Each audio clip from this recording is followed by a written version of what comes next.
The question is, did last night's game, Max, vindicate Elway's quarterback decisions? Yes, of course it did, and as though Elway needs vindication. Look, John Elway said during the offseason, why does it have to be you get paid essentially like a bum, or you get paid a replacement player, or you get paid franchise money? Why can't we have middle-class quarterbacks? Why did he say that? Because the job of a GM in a hard cap league is to properly price commodities, in this case players, draft picks.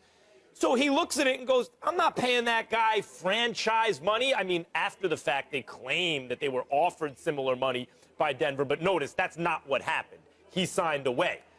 Because he's not worth that money, because I can approximate Brock Osweiler, who's an okay quarterback who was made to look like a bad one against one of the two best defenses in the world, along with Minnesota's. He's an okay quarterback at best. If you have Osweiler, you're probably looking to do a little better, but okay, he can hold it down for now. He's not a great plus, obviously, but he's not going to kill you. He doesn't want to give that guy franchise money. And incidentally, for people who do question John Elway, shouldn't you be done questioning his judgment by now? I mean, you can say, hey, I wonder if that's the right decision. Time will tell. Everyone makes mistakes. No one's perfect. But doesn't he deserve the benefit of the doubt? Think about the decisions John Elway has made, starting with turning down the Colts, holding out for the Broncos as a player, using baseball as leverage, sticking around till he got a running back, winning 2 Super Bowls, retiring on top of the world, drafting a defense, winning first with signing Peyton Manning, winning with the offense but no defense, winning with the defense but no offense. Like, at what point do people wake up and realize the dude has really good judgment, and it's showing again here? Well, first of all, I think you're jumping the gun just a little bit. Nobody's questioning the legitimacy of John Elway as an executive. What we're talking about is whether or not last night's game proved anything, and I'm saying to you, absolutely not. First of all, I wasn't sold on Brock Osweiler to begin with. Yeah, they were booing him profusely, and obviously they shut him down by making sure DeAndre Hopkins and the other receivers weren't getting open, because between Blue and Lamar Miller, both of them averaged better than 5 yards a carry last night. They could have ran the football more. They elected not to do so. They wanted Brock Osweiler to get off, and he couldn't get it. He couldn't find anybody open. He's not the greatest quarterback to begin with, and that is that. But when you talk about Denver and Trevor Siemian and whether or not the Denver Broncos have proven anything, need I remind y'all that at 5-2, there are 9 games to go for the Denver Broncos. 2 are against the Oakland Raiders. 2 more are against the Kansas City Chiefs. 1 is against the San Diego Chargers team that has already beat them.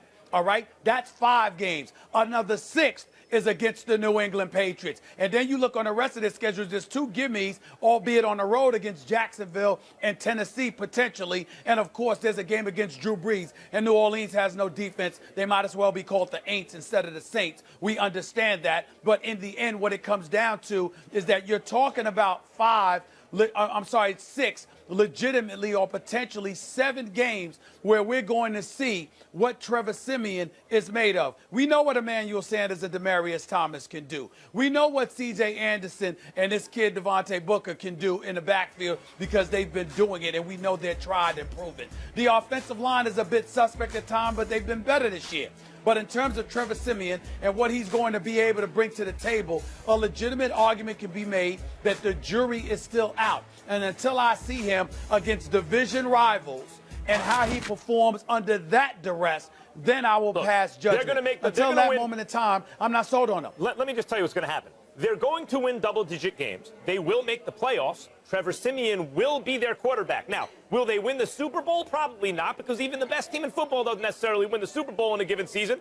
But will they win a playoff game? Will they make the playoffs in advance? Oh, very likely. And even if you think that Osweiler raised your chances a little bit of getting deeper into the playoffs, which, and I know, look, Siemian wasn't facing nearly the defense Osweiler was facing yesterday. Siemian looked good. I mean, one of the reasons that we talk about Dak and we talk about Wentz a lot, because it's this draft that they just got picked in, and Siemian was the previous season. And Siemian doesn't look as talented as those guys, but he's kind of doing what they're doing, taking care of the ball, making smart reads, getting it out quickly, all that stuff. I mean, he's looking pretty good. But even if Osweiler gave you some small premium over Siemian this year as the GM of a team to avoid being locked into years of a bad contract, which for years lowers your odds every year that you could be a good team, versus this guy who, even if you decreased your odds this season a little bit, you've shown the ability to put together a team in various ways, in various constructions that can compete. And now going forward, you got that extra money to spend everywhere else. It's still the right decision.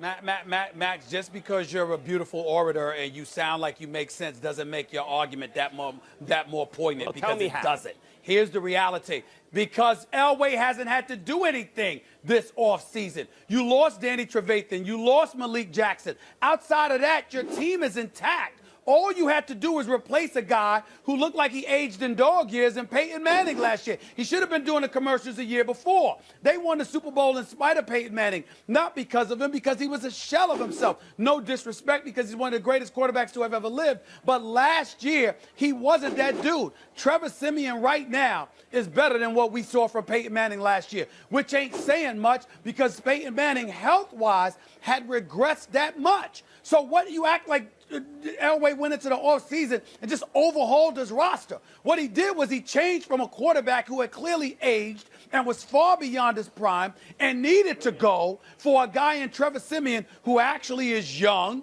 has an arm, has a brain, can run an offense, and you got Gary Kubiak, you got Emmanuel Sanders and Demaryius Thomas, you got C.J. Anderson, you still got one of the top-rated defense, you got arguably the best secondary in all of football. You act like John Elway had to sit up there and reshape his entire roster. He didn't have to do that. Thank you, Max Kellerman. That was a great argument. In fact, I agree. John Elway, you're right, is vindicated in his decisions to not make stupid moves. Sometimes the best move you make is the one you don't make when there's pressure to spend money. So in other words, he didn't do anything, so that makes him brilliant. Well, yeah. So what I'm saying to you is that you're saying because he didn't do anything. Osweiler? Now you're saying because he didn't do it. Hold on, I got a question. Now you're saying because he didn't do anything, he was vindicated last night? Absolutely, yes. What sense does that make? Because the guy he didn't spend 70+ million or 37 million guaranteed over the next couple seasons, the guy he didn't spend that money on was just outplayed by the guy he's hardly paying anything at all. Well, then if that's the case, Max, and if that's the case, he was vindicated. If that's the case, if that's the case, he was vindicated the moment Brock Osweiler went to Houston, because who the hell argued that he should have kept Brock Osweiler for 70? Who made that argument that Brock Osweiler should have been kept for $70 million? It was an, who? It was an open question. Who? Listen, it was an open question. I'm not going to give you names. You want to? I'll provide you a list of names after the commercial break of columnists and various other people and people in football who thought they should have kept Brock Osweiler. Osweiler should get $70 million? Because that said Brock Osweiler should get $70 million? That was the price. That was the price for Osweiler. Obviously, that's what the market dictated. And Elway said that price is too rich for my blood for that guy, and made the point about middle-class quarterbacks. And now he's even got something less than a middle-class quarterback in terms of what he has to pay him. It was smart. Okay. And I'm saying to you, fine. That's fine. At the end of the day, 2 games against Oakland, 2 games against Kansas City, another game against San Diego, 1 against New England. Come talk to me then. Brock Osweiler, if you're making the argument that the Elway was vindicated because we've learned that Brock Osweiler just ain't that good, okay, that's fine. To me, I'm looking at it from the perspective, we're talking about Trevor Siemian here. How's Siemian look to you?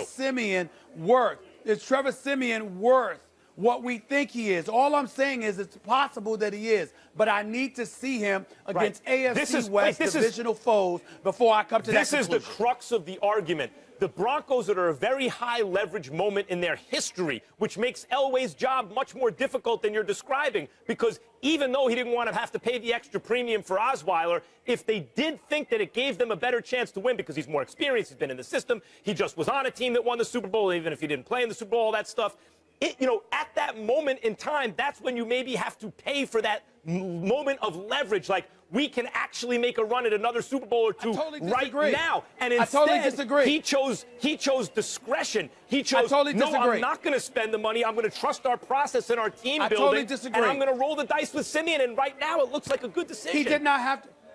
Again, you just talking. He didn't have to do that, because he won the Super Bowl. If he lost the Super Bowl, there would have been pressure on him to do something. But You're the reigning defending Super Bowl champion with a top-rated defense and everybody returning but an age-old quarterback who probably should have retired a year earlier. That didn't put pressure on Elway to have to in pay the NFL, Brock Osweiler except for the $70 Patriots, million. Every other franchise except for the Patriots and maybe the Seahawks is there's pressure on them if you're really good and poised for a Super Bowl to strike while the iron's hot, because who knows when that's going to come along again. And Elway didn't allow that pressure to affect him in a way that would make a bad financial decision. He gambled on Siemian. It was a gamble, and right now, after last night especially, it looks like the gamble's paying off. Good judgment.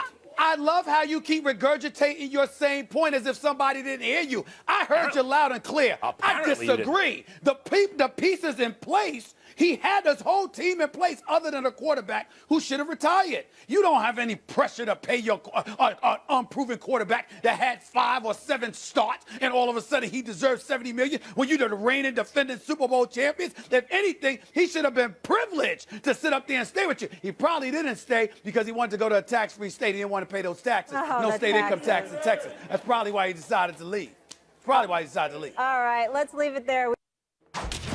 You know what it is. The First Take, Your Take viewer contest is here. You could win a chance to debate Stephen A. and Max right here on national television. All you have to do is go to firsttakeyourtake.com. Upload a 1-minute video with your and only your best original sports debate. Please keep it clean. No music, team logos, trademarks, or copyrighted material. 2 winners will be selected by our show staff. So get to work, people. We want to see you at the desk taking on Stephen A. and Max. Here's a few of our latest submissions. To think that a super team is being made to beat LeBron James would have to have a winning finals record. He's given away more rings than he's earned. Nobody really cares about beating LeBron James. And then on the other hand, you got to say that there's no one person that can answer for LeBron James. I beg to differ. You got to look at Kawhi Leonard, what he's been doing since the 2013-14 season. He's the only person who ever held LeBron James from going to the free throw line for a whole game. Let's look at Kevin Durant, who could have joined Miami, could have joined Boston, could have started amazing franchises there, but no, he had to already join an established franchise to have a secure bona fide route to the NBA Finals, which I'm sure we can all agree Warriors are going to the Finals again. No, LeBron, you are not the reason that the sun rises in the morning. You're not the reason the sun sets in the evening. The world does not revolve around you. People play in the NBA and try to win championships. Stephen A., what do you think? I wasn't that impressed. With those. First of all, 2 dudes, especially one dude with the white shirt on, was all wrinkled and everything, looked like he just woke up. You know, there was another dude that looked like he was trying to look like Allen Iverson with a blazer on, with the braids, and you know, there's only one AI. So I had a problem with them, and nothing that they said truly resonated with me. I'm here in Cleveland, Ohio, with hype fans. I don't have time to be watching folks that's not bringing it. If you're not going to bring it, don't do the damn video. I'm telling these people, I'm watching the videos every day. I'm judging them accordingly. And I wasn't very impressed with those videos. I was very disappointed with those videos that I just saw. They almost reminded me of how Max can be sometimes. How dare you? Now, see, there are 2 things in this business. This business is a lot like the hip-hop game in the sense that up here you're an MC. So what counts? It's the lyrics and the delivery, right? Who spits the flyest, basically, like the actual content of what you're saying, who has the best of that, and then how much flavor do you bring? And I have to agree with Stephen A. Smith for once on this show. The content, the lyrics were all right, and the flavor was okay. You got to have one or the other, or preferably both. I appreciate everyone submitting, though. Tough crowd here. Well, listen, no, wait a minute. You go ahead and you appreciate them all they want. I had this, you know what, I put together this contest because I wanted to give the people a voice. You're going to take time out to be on national television with your video. You need to bring it. And they didn't bring it. I saw some, I've seen some on Twitter. Am I lying? I've seen some on Twitter. They got to bring it. On Twitter.